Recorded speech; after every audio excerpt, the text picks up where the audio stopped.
Pat and Faye, probably the first father-daughter duo that I can think of in quite a while, comedy in Irish, a new thing. How did this all come about? Was it of necessity? Was it of boredom? Was it something you always wanted to do?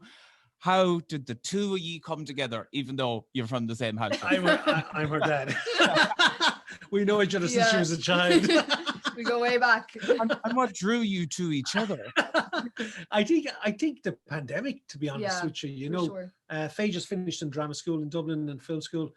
And I came home then, so that was kind of the reason why. I had been up in Dublin for 3 years. I hadn't even seen you, I'd say, for months before I came down. And then we started doing sketches together, and then we had comic relief. Yeah, I think we were sitting out the back garden in the sunny weather in the first lockdown, if you remember. And the bottles of wine were out. And we were like, get in the ditch. We're filming something. Yeah, we did a few things in the ditch. That's right. And, just the crack started up, and kind of no more than all theatres had shut down, everything had shut down. So we kind of thought, look, what we do is we don't, because they shut down, we don't shut down, you know, because we write and do comedy, and I do anyway. And Faye is trained in all that area as well. Yeah. So then we said, look, why don't we try and just do some stuff to keep ourselves going and kind of tighten up our skills on filming and editing and all that kind of stuff, and sound recording. And I was doing the podcast at the time, and I thought, why don't we just try some of the characters in the podcast and bring Faye into it some way? And then the comic relief sketch came about with Deirdre Kane asked me to do comic relief, and I said, look, I'm working with Faye at the moment, and she was very excited about that because I toured with Deirdre years ago, and she babysat Faye once. So she thinks the comic gene came from Deirdre Kane, not from me. Probably did. So there you go, Faye. Mind yourself. But so out of that, we did that sketch, and that was a huge success. And we thought, look, let's just do some more of it. And then thankfully, we were one of the lucky companies, our own company, that the government came behind in the scheme before Christmas, where they gave money to a lot of touring acts that would tour the country, because we tour all the time, to put on shows. And of course then there was a lockdown again, so then we turned it into the video show, which is the one that's going out on Saturday night. It did go out over Christmas, just to let people know. But what happened was we put the show out for 16 nights online, and then we ended up doing the New Year's Eve sketch. Remember that? And it came down the next day. Our show came down the next day. That was planned. And next thing, we were inundated with emails and people going, how come we can't see the show? It's like, we didn't realize the whole lot was happening, you know, when we planned it. So we decided to put it back out for a night, because there was a huge amount of emails and that in said people hadn't seen it. The greatest advertisement for the show happened, and then you were like, we're closing the show. That's absolutely, the show came down that night.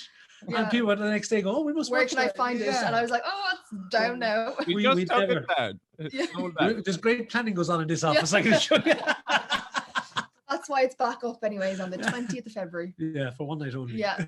So it's something for people to look forward to as well, because God knows we just want something to kind of break up the weekend and to look forward to.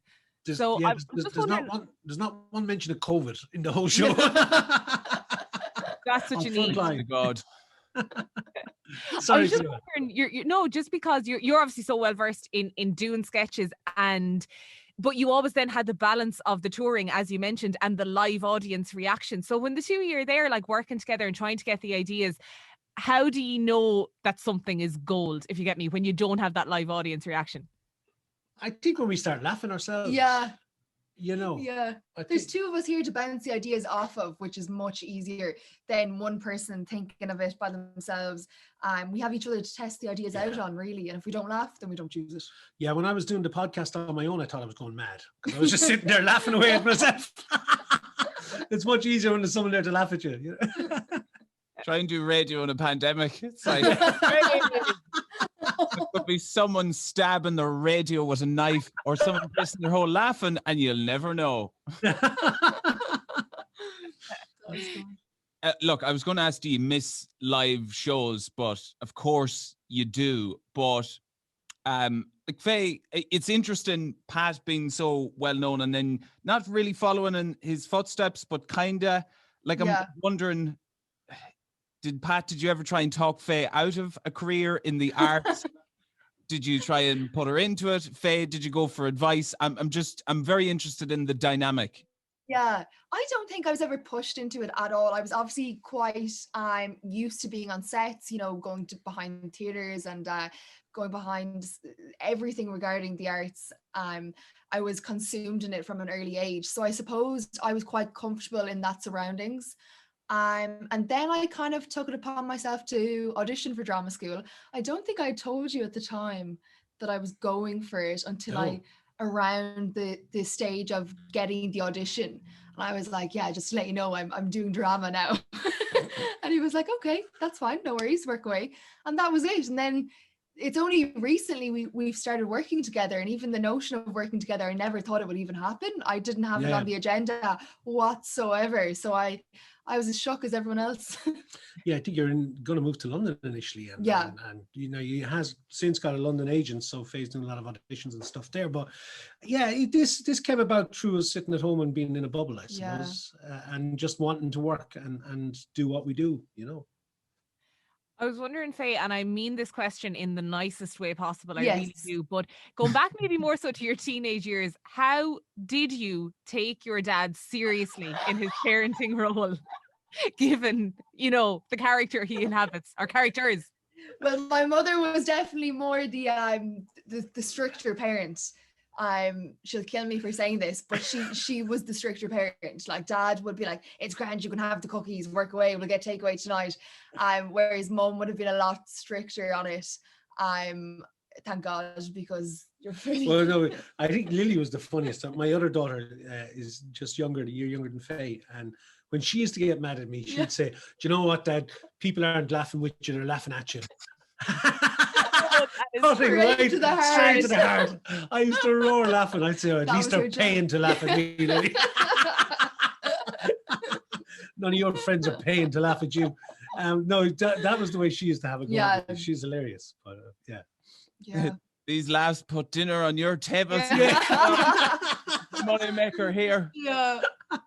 Oh, the last time we actually spoke, Pat, and we never got to speak about it, was afterwards, was Dark Lies, the Island. A great success. Was down at the premiere in Carrigan-Shannon. What kind of, I suppose it's hard when we're sitting here in lockdown to think which avenue I'd like to go or go down, or what's the possibilities. But once this is all over, do you see more serious roles? Do you see more comedy, stage shows? Does one have a grandiose plan in their head? No, I don't think there is a great grandiose plan. I have 2 movies coming up this year. The film industry is kind of back up and running. Two major films happening later in the year. And I just finished a series with Donald Gleeson, Brendan Gleeson, and Tom Vaughan Lawler, Sarah Green, and for Amazon, a comedy series which will be going out later in the year. We have a few other projects kind of bubbling away as well. So TV and film is kind of still very active. But I don't really pursue a particular role in that. Albeit the 2 films I'm doing this year, one of them is going to be a serious role, and the other one is going to be comedy, actually, but dark comedy, almost like Dark Lies the Island in that sense, that that was a comedy, even though it was fairly dark. It's in the title, you know. So, you know, it's funny. I think I'm doing a straight movie, and then I find out it's a comedy. No, you take, look, the stuff pops up all the time. You know what I mean? It's great to be doing the film work. You know, I'm delighted to be doing it. It would be lovely to be back on stage. I love doing comedy on stage. I love walking out. We were talking about it the other night, you know, the dynamic of hearing the crowd coming in, the crowd getting excited about the show about to begin, and you're behind the curtain waiting to go on stage with a dynamic of fear and can't wait to get out there and have the crack. And then the whole thing starts, and it's just a roller coaster for 2 hours. So, you know, I was talking about it in the context of when all this is over. Somebody was asking me, will people be going back into theatres? Now, of course they will. They'll be going back into fields, throwing drink all over each other, dancing and sleeping in ditches, you know what I mean, at rock festivals. That's what we love. That's what we love doing. And I certainly love the live work. But yes, as I say, funny enough, we were doing this series for Amazon Channel 4 we're doing it Dublin, Northern Ireland, and we kind of got shut down mid-shoot or near the end of the shoot. There was only a few weeks left and about a month left in the shoot. So we had to go back up to Belfast to finish it, and it was very strange. The particular hotel we were staying in, there was another shoot on as well I can't remember. It's the one with the cop show in Northern Line of Duty. Line of Duty, yeah. Martin Compton and yeah, they were all staying in the same hotel, and I didn't see anyone because we. iRadio, live life louder. It's that kind of isolation thing. And I bumped into a lot of actors I knew in breakfast the following morning. I was leaving after being up there for a month, and they were all probably in the room beside me. So it's a very weird way of working. Everything is very strange. Everyone's blocked off into different color zones, makeup, camera, everybody. So nobody mingles anymore. And the social life is a big part of making films and TV. You know, acting and working is great, but you kind of pre all this pandemic and everything, you'd end up as a kind of almost like a family. You get to know people really well because you're off for a couple of months working on a film somewhere. It could be in the middle of nowhere or whatever, and you kind of hang out together and dine together and everything. But this was so strange because you didn't meet anybody, you know, not even after the shoot. Yeah, and the spontaneity is gone and the crack is gone, and it's just, it's very much focused on the work. The other bits that go along and make it more exciting are gone. I'm just wondering, obviously, as you said, you've got a lot of projects coming up later in the year, but I'm wondering, when we go a little bit more back to normality, what are the chances of getting one or both of you into some cut of a reality TV show? I'm going to give you two options. Love Island. I will go on Love Island. I go on Love Island. I would love to be great. Oh yeah, Love Island, the double ditch. The next Greg O'Shea. It's okay, so we've Love Island potentially. I had been thinking possibilities of Dancing with the Stars or the celebrity version of Ireland's Fittest Family. None of the above. No, I was asked to do the dancing one once, and it's a huge commitment. It is. I remember talking to Deirdre Kane about it, and she thought she'd go mad. She said the sequence in the sparkly dresses were bad enough, she said, but the actual training and you know, trying to get to fitness level and everything at the end of a week, get a routine together. She said it was absolutely excruciating to the feet and everything else. So, and I know, I mean, when they asked me to do it, they send you on the kind of diary of what weeks they're shooting and it's a huge commitment, massive commitment. And I just could never give that time to it, you know, I'm a bit too busy. Fair enough, but I was thinking though, with your background and how you're so enmeshed in rural life, I just love to see a jive off you, Pat. That's all I want. I would too. We'll have to go to Michael English or something like that. Come over to our house for a drink. We'll do it for free. Out to the shed.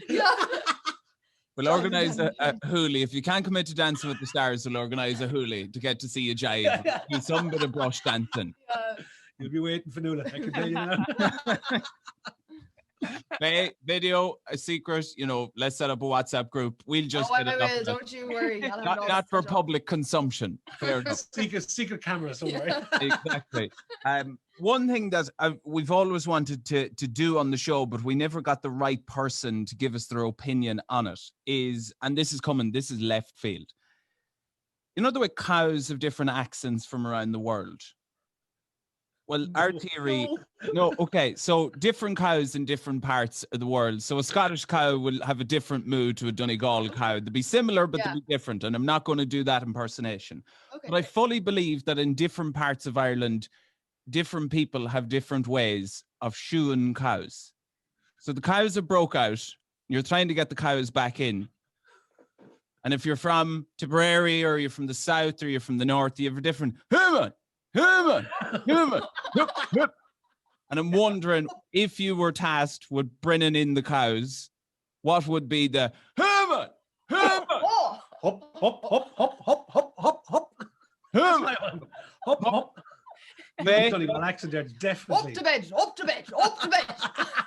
Perfect. See, everyone has I'd say, honestly, that's what I'd say. Up to bed, not in front of your father. No.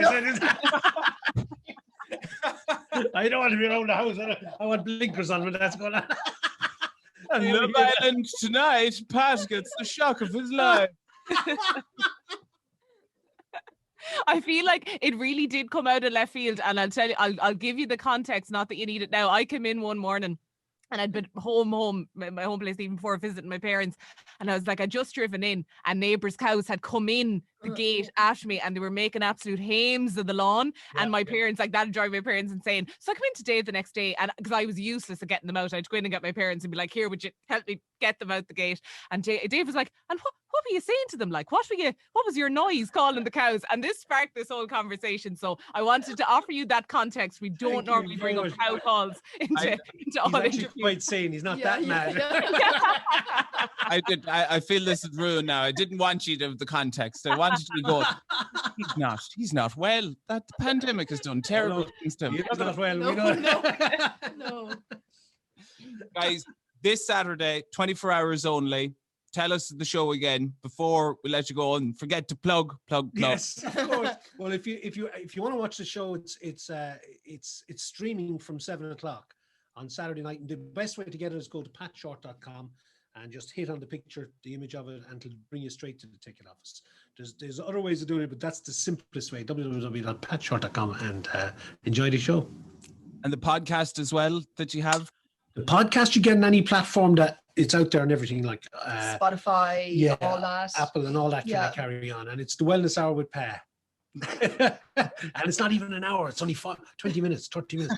You've the rest of the time to yourself. It's a meditation for the other 30, 40 minutes. You can listen to something else. Pat and Faye, it has been a joy talking to you. It's a tonic for the rest of the day now. It's always good to get this amount of laughing in time of the day. So really appreciate your time and chatting to us. iRadio, live life louder.